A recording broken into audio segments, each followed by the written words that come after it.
প্রিয় ভিউয়ার্স, আসসালামু আলাইকুম। সবাইকে ঈদের শুভেচ্ছা রইল, ঈদ মুবারক।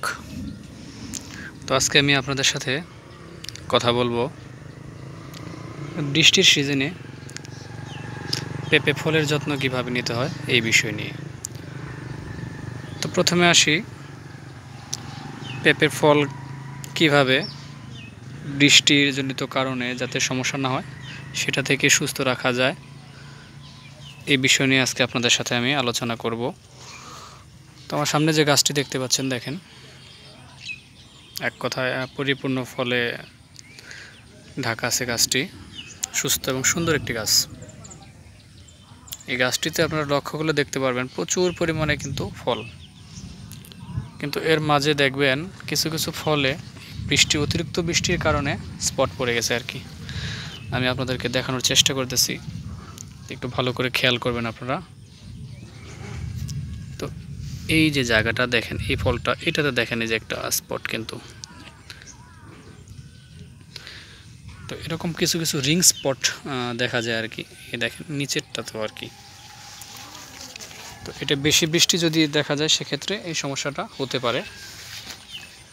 তো পাশের কিছু গাছ আছে, ওগুলো তো এই একই সমস্যা। এই দেখেন,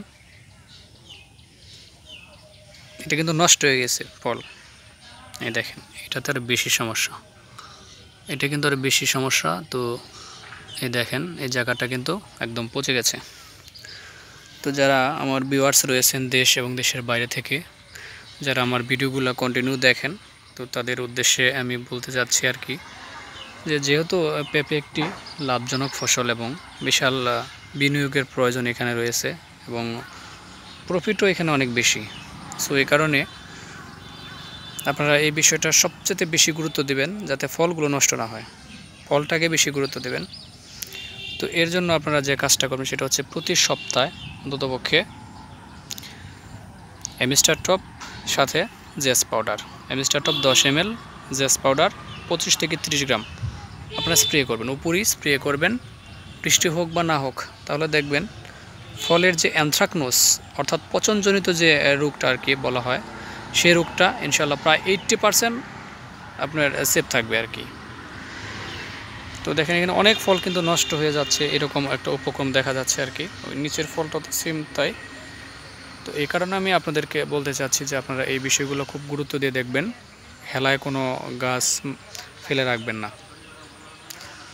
আর প্রতিদিনের কাজটা অবশ্যই প্রতিদিন করবেন, তাহলে দেখবেন কাজ আর আপনার বোঝা হবে না। তো সবাই ভালো থাকেন, সুস্থ থাকেন। আজকের মতো এখানে বিদায় নিচ্ছি। আল্লাহ হাফেজ।